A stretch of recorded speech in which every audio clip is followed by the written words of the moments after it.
My inclination was to work 200 hours a week to sort it out, but there's only so much you can achieve. So what I actually did was stood back from it and I cut down my hours. I did about 5 hours a day and just tried to solve the problem. And I spent the rest of the day kind of going for long walks and letting it settle as opposed to frantically bashing the keyboard thinking I'd solved the problem. This is Money Never Sleeps. Sharp riffs, big ideas, and real insights from smart people. I'm Pete Townsend, general partner at Norio Ventures. Let's go. Money never sleeps, pal. So, Ollie Walsh, welcome back to Money Never Sleeps, your first time on the new format. Ollie is the founder of Pipit Global, recently exited to Qenta last year. And as my friends from Fundrex, Alan Meany and Des O'Donoghue said to me years ago, that with every startup founder journey, there are 30 days in a month. There's 29 bad days and one good day that generally keeps you going, right? So given everything that you've been through, tell me, when were things objectively the hardest for you? Not financially, but mentally.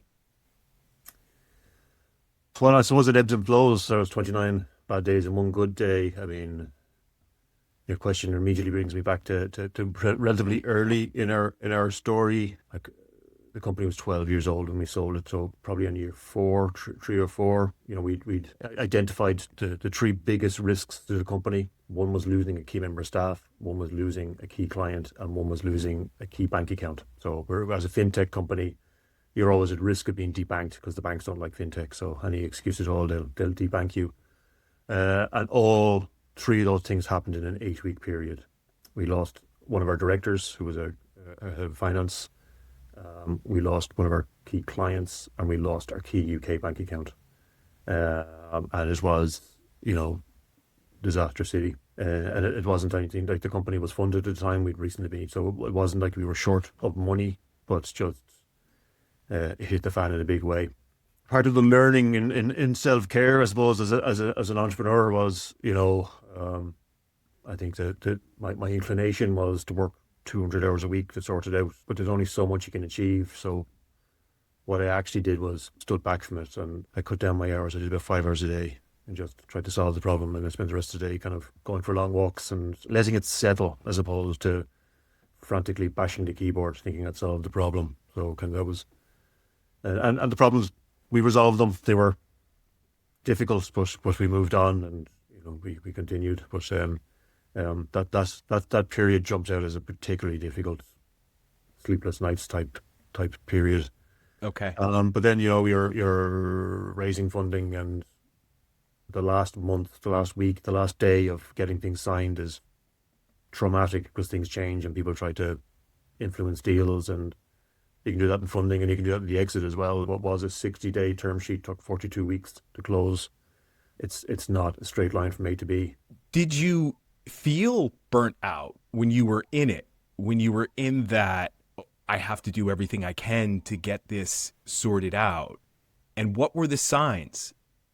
Was it physiological? Was it mental? Was it a combination of the two? No, I didn't feel like I was burnt out, but no, like I said, I finished up at Qenta in October, I think. So I've had 2 months off, not working at all. And it's only really when you get at the far side that you realize kind of, like literally yesterday, my wife said to me, like, you never really acknowledged that you were stressed, but looking back at it, you're in the middle of the hustle. Your mindset is, I can solve this problem, but it's not until you really step back that you realize, how fraught it was and how frazzled you were and how stressed you were. But at the end of the day, you didn't fall down. You didn't fall apart. And you kept things, you had a support stack there for you. There were things like Tai Chi, and you have your peers with your founder groups. You have mentors that you worked with. You had the board, right? How would you rank these in terms of how did you keep your sanity in terms of what mattered the most? Well, each of those things provided a different solace, I suppose, or support.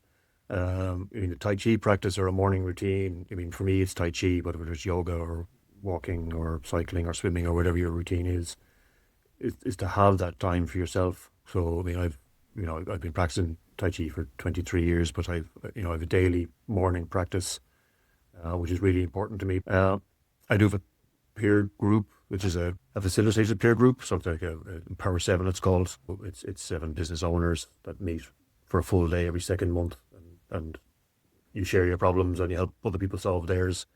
For me, my wife was a big part of my support structure. That can, that's kind of a personal choice thing. Some people don't like to bring their problems home, their work problems home, but for me, that was important.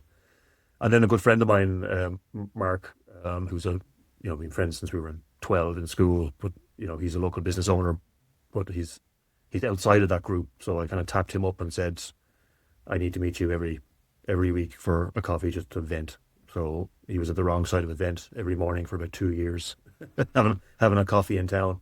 But all of those things combined, and yes, I had a mentor as well, and I had a business coach too, and the board were very supportive, including your good self, of course.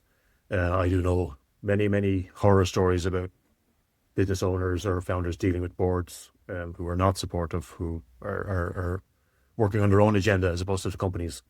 So I was lucky in that as well, and with our VC, with Westloop Ventures in Kenya, sits on the board as well. I mean, he was very very supportive. So it's not like I, as a one man, forced my way through this. I had the team, the support group, my mindfulness practice, wellness practice, family, friends, all to lean on. Yeah. It sounds like the key is just don't be lonely, don't just take it all on your shoulders. Exactly. And even if, like I had a team, but even if you're a solopreneur and you don't have a team and you don't have a board, you need support structures because, and I don't mean, using Basecamp and ChatGPT and business tools. I mean personal support structures for you as an individual. Yeah. Just talking to ChatGPT all day can get a bit lonely. You hear what you want to hear. Exactly. ChatGPT. Exactly. You had the right approach here. You weathered through the storm, but a lot of founders don't. Is there something that founders systematically misunderstand about resilience and about what it means? I would think resilience isn't a single event. I mean, it's an ongoing series of your plan going askew or full on disasters. So I mean that resilience builds over time. It is a muscle. You build it up by using it. The longer you're in the game, kind of the more resilient you get. But there's this kind of fail fast kind of mentality around kind of the modern business world, and I think a lot of people who say you should fail fast maybe haven't actually failed and tried it. Yeah. Pipit wasn't my first startup. There was several before that where we got to the point where we had to pull the plug. So it doesn't always work, and I'm sure you know the number, but it's probably 95% of businesses don't work, or 95% of startups don't work. So that resilience is built up by previous experiments in business, previous startups, but you also need to be realistic, and that is about being strategic, about having a plan, and not just waking up in the morning and doing whatever you feel like in terms of your daily plan and your business plan. Having that experience and knowing that things don't always go right, and that instead of the first time that things go wrong in your business that you're currently working on, you realize that I've been in business before and things haven't always gone my way, and you persist and you go forward.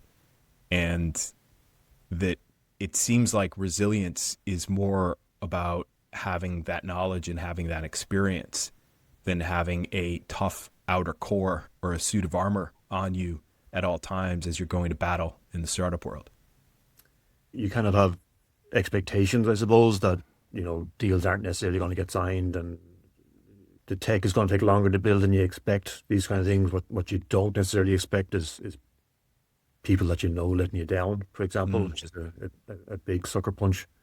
The Hard Things About Hard Things is a book that I would always recommend to founders. Ben Horowitz. But it's a great book about his journey through, working with his founders and the company getting to a point where his team aren't ready for the next stage, for example. And the best quote out of that book, I don't even know if it was in a book, but it was something he said, was that when I was a founder, I slept like a baby. I woke up screaming every few hours. You know? So yeah, that's Ben Horowitz. He's sharp wit. But, you know, what is one thing that you would tell a founder who feels like they're just about holding it together? A support group is key. You have people you can rely on, people who aren't involved in your business in any way that you can kind of bring your problems to. And an important part of it as well is that, you know, we're a diverse range of businesses, diverse size of businesses and revenue and teams, but we all kind of have the same problems, or those problems evolve over time, or you can see that your problems aren't distinct to you, which is important. But also, you know, you're kind of in there, and this is my problem today that I need help with. And then the next person has their issue they're trying to solve. And when you're helping them, the act of helping somebody else kind of resolves the issue in your own mind as well, you know, so it's not just, you know, an hour of talking about my problems. So whether it's a facilitated group or you just organize your own group or whatever way you do it, but certainly a peer group, I would think is vital. Any warning signs that you ignored that you don't think you should have? There was issues that I saw coming that I just didn't have the capacity to deal with there and then. And because of that, they got much worse than they had to be. Yeah. You know, so, you know, there's a problem. You can see a problem coming or an issue that is going to be hard to solve now. Hard things about hard things. Dealing with it now is hard, but it's easier than dealing with it in the future. Absolutely. Problems never resolve themselves. No. And I think that's a benefit of experience, is that knowing that festering problem will, if you don't treat it properly, it's going to become awfully smelly if you don't do it right. If success for you isn't just the exit, what does it look like now after you've survived the hardest parts?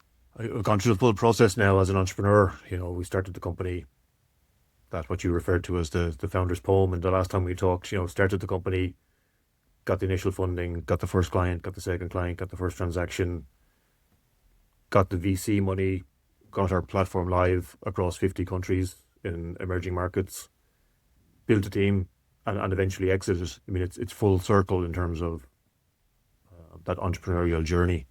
The exit itself isn't the only success. Each of these steps is a success. Every transaction is a success. Every new customer, every new partner, every deal signed. When myself and the two co-founders were in a meeting, and we hadn't done a transaction, and in the middle of the meeting, Rory, the CTO, says, "Oh, we just did a transaction." We were like, "Oh, okay, great." And it was like an hour or two later, because we were in the middle of doing something, we realized, oh, hold on, we just did our first transaction. We're now officially post-revenue. You know? It was a huge moment, and we nearly missed it because we were so busy doing something. So, you know, not missing those little successes, not missing those daily successes is a vital part. Also part of the self-care, that it's not all bad news. You know, good things happen. Standing back now, it wasn't just the exit; it was a success. It was every step from the day we formed the company to the day we sold it. Where those 1 day a month, that was a good day. Yeah. So the exit is the outcome. The successes earn the exit. Last shout for founders in a few words. Take care of yourself. Absolutely. 100%. Yep. Ollie, thank you. Appreciate you coming back on to do this with me.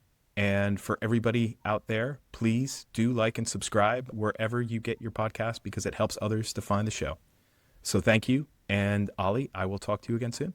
Thanks, Pete.